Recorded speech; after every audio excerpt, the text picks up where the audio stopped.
Hello friends, स्वागत है आप सभी का हमारे इस यूट्यूब चैनल एग्जाम पथ पर। आज हम इस वीडियो में बात करने वाले हैं यूपी पुलिस री एग्जाम 2024 के बारे में। तो फ्रेंड्स, जैसे कि आप सभी लोग जानते हैं कि यूपीपी का री एग्जाम होने वाला है और उसका जो एग्जाम सिटी है वो आज जारी हो जाएगा शाम 5 बजे तक। तो फ्रेंड्स, यूपीपी री एग्जाम के लिए हम ये टॉपिक लेकर आए हैं। जो आप यहाँ पर टॉपिक देख सकते हैं, नदी तंत्र, टीले, नहरें, बांध, झीलों के उपनाप, प्रमुख संग्रहालय, संगठन और संस्थान के बारे में बताने वाले हैं। प्रमुख स्थल और पार्क, प्रमुख उत्पादक क्षेत्र, प्रमुख व्यक्तिगत और प्रमुख पुस्तकें और लेखक के बारे में हम डिस्कस करने वाले हैं। तो फ्रेंड्स, ये शॉर्ट नोट्स होने वाले हैं जो यूपीपी री एग्जाम के लिए काफ़ी महत्वपूर्ण टॉपिक होने वाला है। इससे पहले हम यूपीपी री एग्जाम के लिए महत्वपूर्ण टॉपिक वाइज वीडियो अपलोड कर चुके हैं, जो हमारे इसी चैनल पर जाकर प्लेलिस्ट में देख सकते हैं। यूपीपी के लिए टॉपिक वाइज वीडियो अपलोड कर चुके हैं। तो फ्रेंड्स, इसमें भी लगभग 8 से 9 नंबर का ये टॉपिक होने वाला है, जिसमें से क्वेश्चन पूछा ही जाता है। तो फ्रेंड्स, चलते हैं और देख लेते हैं। इसके जो पहला टॉपिक है नदी तंत्र के बारे में। उससे पहले एक छोटी सी रिक्वेस्ट है कि अगर आपको ये वीडियो अच्छी लग रही है तो वीडियो को लाइक और शेयर जरूर कर दें। चैनल पर पहली बार आए तो चैनल को सब्सक्राइब कर दें।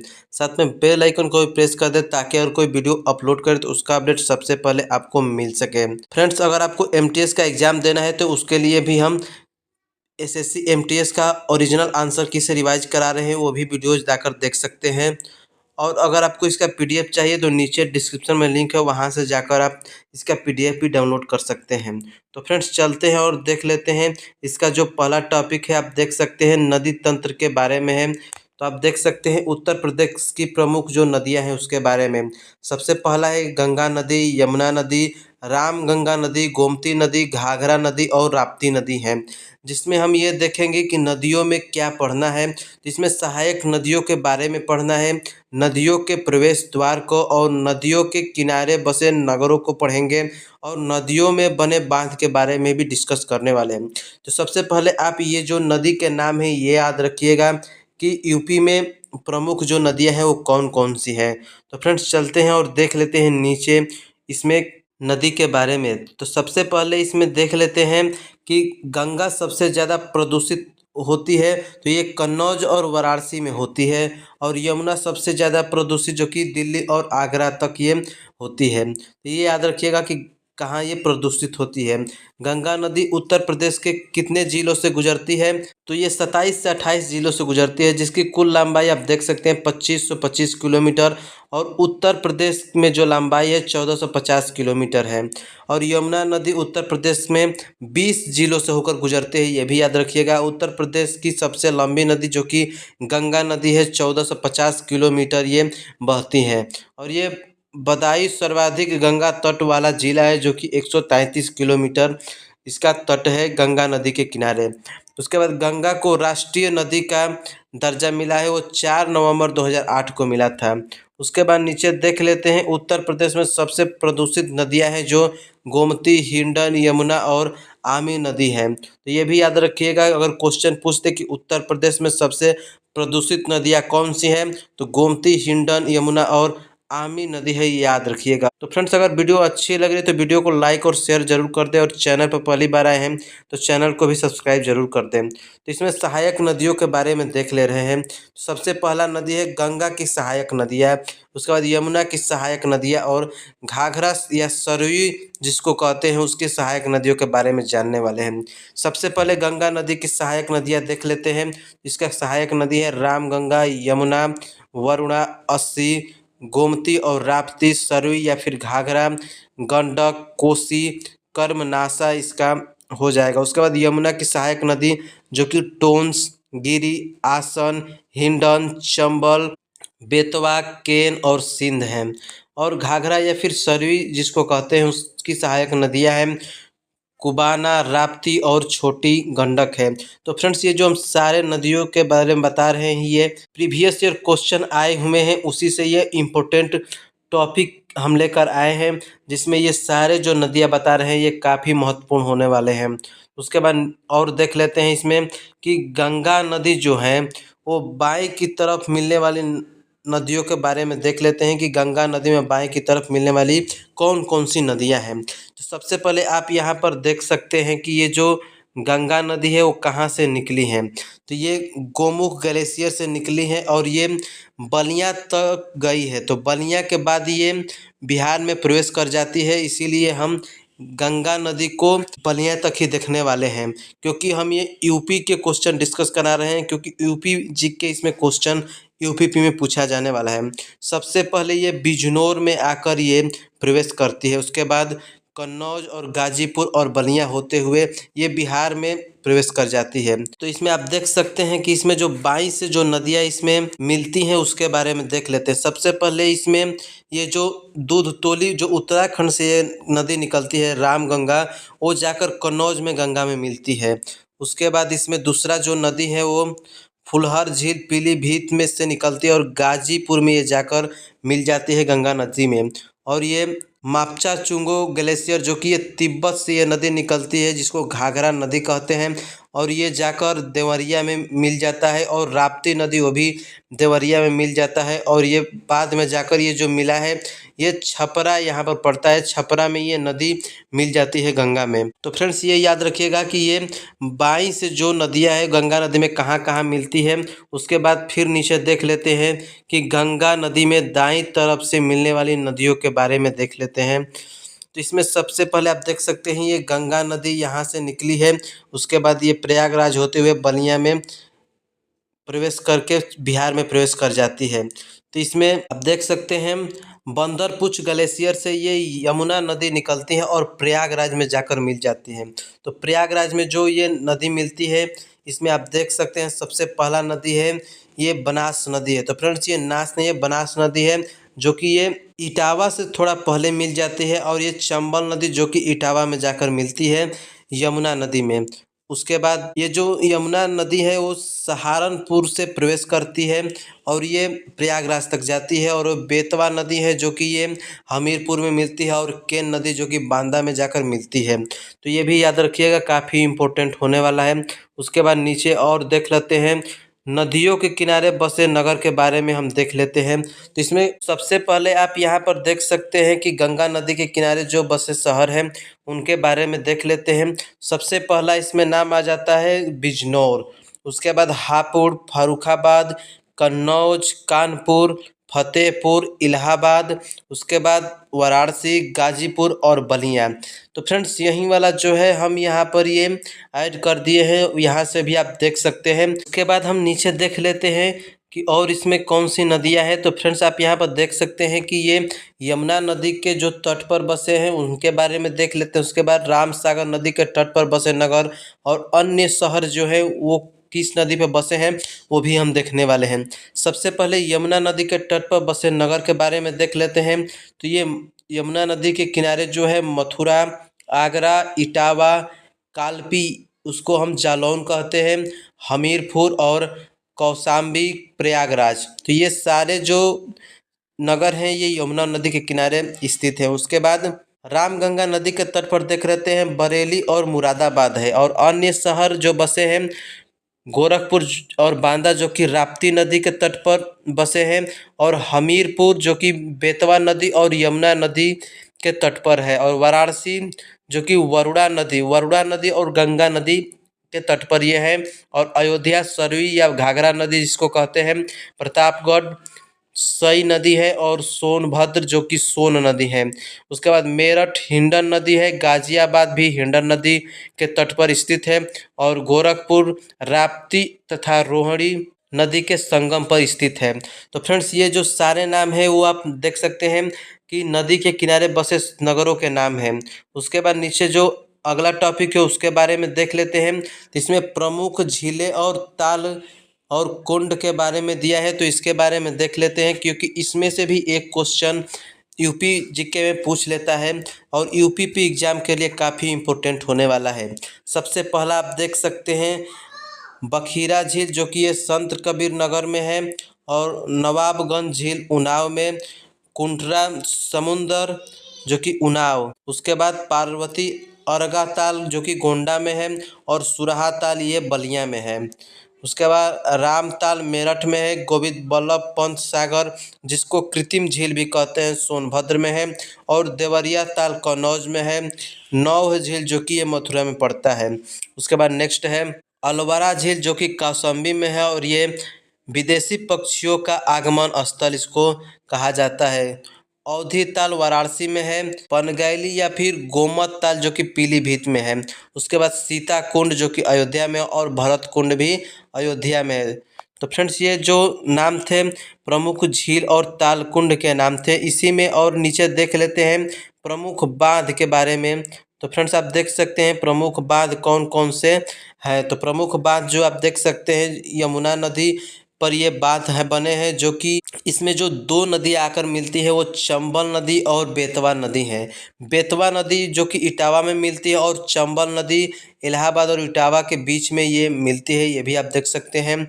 और चंबल नदी पर जो बना है बांध उसके बाद में देख लेते हैं सबसे पहला जो कि जवाहर सागर बांध है जो राजस्थान में पड़ता है, और दूसरा जो है राणा प्रताप सागर बांध जो कि ये भी राजस्थान में है, और तीसरा गांधी सागर बांध जो कि ये मध्य प्रदेश में है। उसके बाद जो ये बेतवा नदी पर है वो राजघाट जो कि बांध है जो कि ये ललितपुर में है, जो कि यहाँ पर ये ललितपुर पड़ता है। तो फ्रेंड्स यहाँ पर जगह कम था इसीलिए इधर इसको हम लिख दिए हैं। और जो ये दूसरा बांध जो बेतवा नदी में पड़ता है माता टीला बांध जो कि ये झांसी में पड़ता है। तो फ्रेंड्स ये जो दोनों बांध है ये काफ़ी महत्वपूर्ण है, तो इसको याद में रखिएगा। उसके बाद नेक्स्ट देख लेते हैं। एक ये चार्ट के माध्यम से हम बताना चाह रहे हैं क्योंकि ये बहुत इम्पोर्टेंट ये टॉपिक हो जाता है। तो आप देख सकते हैं बांध नदी और जिले के बारे में। तो इसमें जो माता टीला बांध है वो बेतवा नदी पर है और ये झांसी जिला में पड़ता है। और परीक्षा बांध जो कि बेतवा नदी पर ये भी झांसी में, और सुकमा डुकमा जो कि बेतवा नदी झांसी में पड़ता है। तो फ्रेंड्स ये जो तीनों बांध है वो झांसी जिला में पड़ता है और ये बेतवा नदी में पड़ता है, ये याद में रखिएगा। उसके बाद नेक्स्ट है गोविंद सागर सहनाद जो कि ये सहनाद नदी पर है और ये ललितपुर में पड़ता है। रोहिणी जो कि रोहिणी नदी पर है और ललितपुर में ये पड़ता है। जामिनी जो कि जामिनी नदी पर है और ये भी ललितपुर में पड़ता है। और सहनाम जो कि सहनाम नदी पर है और ये भी ललितपुर में पड़ता है। तो फ्रेंड्स ये जो चारों बांध है जो कि ललितपुर में पड़ता है ये भी याद रखिएगा। उसके बाद नेक्स्ट आप देख सकते हैं मुखाखंड जो कि कर्मनाशा नदी पर ये बांध बना है और ये चंदौली जिला में पड़ता है। उसके बाद चंद्रप्रभा जो कि चंद्रप्रभा नदी पर है और चंदौली जिला में ये भी है। उसके बाद नेक्स्ट इसमें देख लेते हैं रामगंगा जो कि रामगंगा नदी पर है और बिजनौर जिला में ये पड़ता है रामगंगा। काठी जो कि रामगंगा नदी पर ये बांध बंधा है और ये भी बिजनौर में पड़ता है। उसके बाद जिरगो जो कि जिरगो नदी पर है और ये मिर्ज़ापुर में ये जिरगो जो बांध है वो है। उसके बाद गोविंद बल्लभ पंत सागर जो कि रिहंद के नाम से भी जाना जाता है, रिहंद नदी पर है और ये सोनभद्र में ये पड़ता है। तो ये फ्रेंड्स जो हम ये चार्ट बताए हैं काफ़ी इम्पोर्टेंट है, इसको याद में रखिएगा। उसके बाद नेक्स्ट जो है उसको देख लेते हैं प्रमुख वस्तु उत्पादक जिले के नाम देख लेते हैं जो कि ये ओडीओपी के अंतर्गत आते हैं, यानी एक जिला एक उत्पाद के अंतर्गत आते हैं। जिसमें सबसे पहला देख लेते हैं पीतल नगरी जो कि ये मुरादाबाद में है। चूड़ियों यानी कांच का शहर फिरोजाबाद को कहते हैं। संगम नगरी इलाहाबाद को कहते हैं। अमरूद नगरी जो कि इलाहाबाद को कहते हैं। आमों का नगर मलिहाबाद को, और आंवला नगरी जो कि प्रतापगढ़ को कहते हैं। और सबसे ज़्यादा यहाँ पर जो हम बता रहे हैं उसका उत्पाद होता है, इसीलिए इसका नाम ओडीओपी ये पड़ा है, वन डिस्ट्रिक्ट वन प्रोडक्ट के नाम पर पड़ा है। तो फ्रेंड्स नेक्स्ट देख लेते हैं चमड़ों का शहर कानपुर, पूर्वोत्तर का मैनचेस्टर कानपुर को कहते हैं। उसके बाद काशी की बहन गाजीपुर, और धान का कटोरा चंदौली को कहते हैं। ताज नगरी जो कि आगरा को कहते हैं। पेठा नगरी आगरा को कहते हैं। उसके बाद रामनगरी अयोध्या को, उद्योग नगरी गाजियाबाद, छोटी दिल्ली जो कि गाजियाबाद को कहते हैं। इत्र नगरी कन्नौज को कहते हैं, और खुशबुओं का नगर कन्नौज को कहते हैं। कैंची नगर मेरठ को, और क्रांति नगर मेरठ को कहते हैं।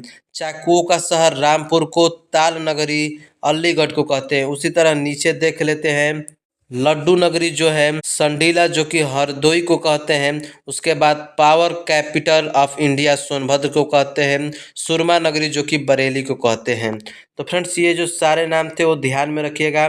आगे जो टॉपिक है उसके बारे में देख लेते हैं।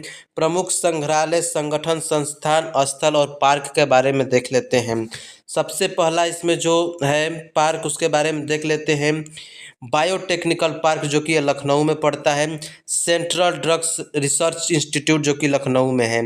उसके बाद उत्तर प्रदेश कृषि अनुसंधान परिषद लखनऊ में है। और सेंट्रल मैंगो रिसर्च इंस्टीट्यूट जो कि ये भी लखनऊ में है।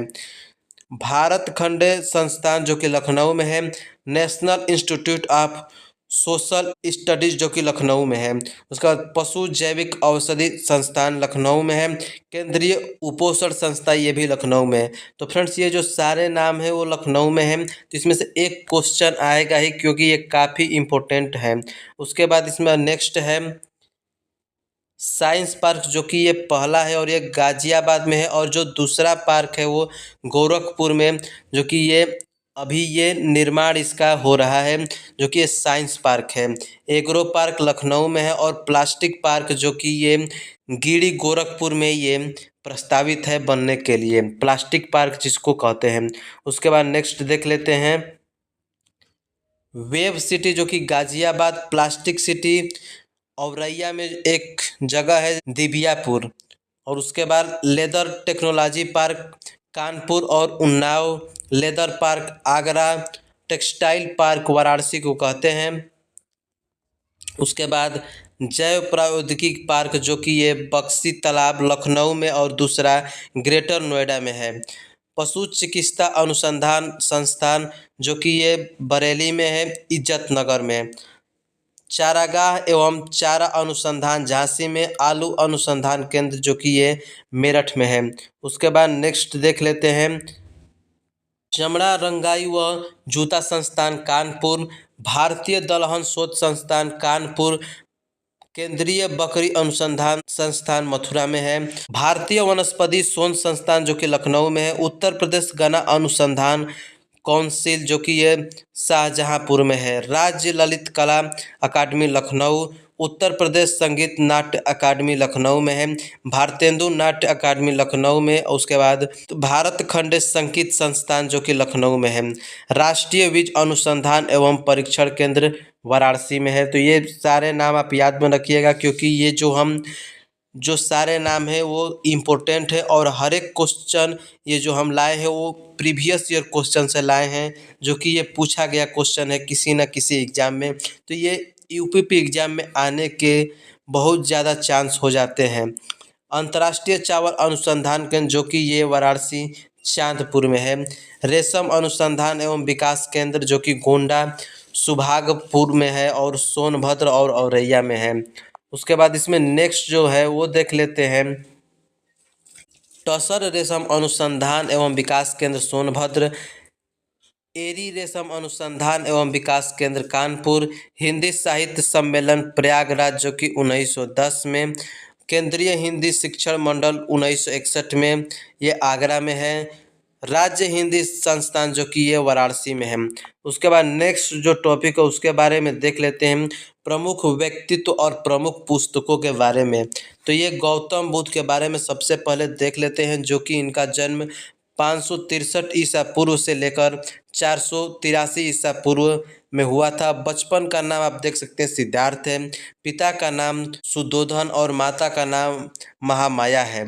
उसके बाद इसमें देख लेते हैं नेक्स्ट इनके पत्नी का जो नाम है वो यशोधरा है। पुत्र का नाम राहुल। ज्ञान प्राप्ति बोध गया पीपल के वृक्ष के नीचे हुआ था। और प्रथम उपदेश जो कि सारनाथ में दिए हैं। सर्वाधिक उपदेश श्रावस्ती और अंतिम उपदेश जो कि कुशीनगर में दिए थे। और जन्म इनका लुम्बिनी में हुआ था और मृत्यु जो कि कुशीनगर में हुआ था। तो फ्रेंड्स ये बहुत सारा गौतम बुद्ध से रिलेटेड ये यूपी में हुआ है इसीलिए इनके बारे में बताना थोड़ा महत्वपूर्ण लग रहा था तो हम इसमें ऐड कर दिए हैं। उसके बाद नीचे देख लेते हैं निजामुद्दीन औलिया जो कि इनका जन्म बदायूं में हुआ था और शिष्य इनके अमीर खुसरो थे। तो फ्रेंड्स ये जो अमीर खुसरो है इनका ये क्वेश्चन पूछा जा चुका है। तो आप इसको भी याद रखिएगा। और चंद्रशेखर आज़ाद जो कि जन्म मध्य प्रदेश में हुआ था और ये मूल निवास जो कि उन्नाव उत्तर प्रदेश में है। तो फ्रेंड्स इनसे रिलेटेड क्वेश्चन आ सकता है क्योंकि इनका पार्क भी इलाहाबाद में है, चंद्रशेखर आज़ाद नाम से पार्क है, इसीलिए इनको भी याद में रखिएगा। उसके बाद जो नेक्स्ट आप देख सकते हैं यहाँ पर मदन मोहन मालवीय, इंदिरा गांधी, मोतीलाल नेहरू, जवाहरलाल नेहरू और रामानंदाचार्य जो कि एक कबीर के गुरु थे, इन सभी का जन्म प्रयागराज में हुआ था, तो ये भी काफ़ी इम्पोर्टेंट है। उसके बाद नीचे इसमें है स्वामी हरिदास का जन्म जो कि अलीगढ़ में हुआ था, हरिदासपुर में। नेक्स्ट है टोडरमल का जन्म जो कि ये सीतापुर लहरपुर में हुआ था, अकबर के ये दीवान थे। अबुल फजल का जन्म आगरा में हुआ था और इनके जो पुस्तक का नाम है आप देख सकते हैं अकबरनामा आईने अकबरी। शेख फैजी का जन्म आगरा में हुआ था, अकबर कालीन विद्वान थे, ये भी याद रखिएगा। मिर्जा गाबिल का जन्म जो कि आगरा में हुआ था। उसके बाद नेक्स्ट इसमें देख लेते हैं कविराज बीरबल जो कि महेश दास का जन्म कालपी जालौन में हुआ था और ये अकबर के नवरत्न में से थे। तानसेन का जन्म जो कि मध्य प्रदेश ग्वालियर में हुआ था, अकबर की ये भी नवरत्न में से थे और गुरु का नाम हरिदास था। तात्या टोपे के बचपन का नाम रामचंद्र था और नाना साहेब के बचपन का नाम गोविंद धोधू पंत था। उसके बाद नेक्स्ट आप देख सकते हैं अशफाक उल्लाह खान, रोशन सिंह, राम प्रसाद बिस्मिल का जन्म जो कि ये शाहजहाँपुर में हुआ था। तो फ्रेंड्स ये इम्पोर्टेंट है, इसको याद में रखिएगा। और कबीर का जन्म जो कि वाराणसी में हुआ था, इनकी रचनाएं देख सकते हैं साखी, जबद, रामायणी संग्रहित है। सूरदास का जन्म आप देख सकते हैं मथुरा में हुआ था, सिंही एक स्थान वहाँ पर, और उनके गुरु जो थे वो वल्लभाचार्य थे। और तुलसीदास का जन्म चित्रकूट में हुआ था, गुरु जो कि नरहरिदास थे। रैदास का जन्म वाराणसी में हुआ था और गुरु का नाम रामानंदाचार्य था। तो फ्रेंड्स ये जो सारे नाम थे आप इनको अच्छे तरीके से याद में रखिएगा। और इसमें से जो टॉपिक छूट गया है उसको हम नेक्स्ट जो वीडियो बनाएंगे उसमें हम अपलोड कर देंगे। तो फ्रेंड्स चलते हैं और देख लेते हैं इसमें कौन कौन सा टॉपिक हो गया है और कौन सा छूटा है।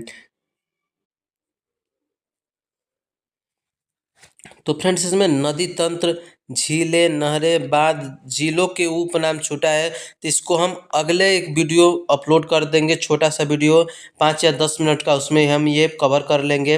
उसके बाद प्रमुख संग्रहालय संगठन संस्थान हो गया है, पार्क, प्रमुख उत्पादक क्षेत्र हो गया है, प्रमुख व्यक्तित्व और प्रमुख पुस्तकें और लेखन के बारे में भी हम चर्चा किए हैं। और इसमें प्रमुख पुस्तकें और लेखक के बारे में चर्चा और विस्तार से करेंगे, लेकिन इम्पोर्टेंट जो होगा उसी के बारे में हम अभी अपलोड करेंगे, क्योंकि आने वाला एग्ज़ाम जो है वो ज़्यादा टाइम नहीं बचा है, उसी को देखते हुए हम ये शॉर्ट नोट्स से रिवाइज करा रहे हैं। तो फ्रेंड्स अगर आपको वीडियो अच्छी लगी है तो वीडियो को लाइक और शेयर जरूर कर दें, और चैनल पर पहली बार है तो चैनल को सब्सक्राइब जरूर कर दें।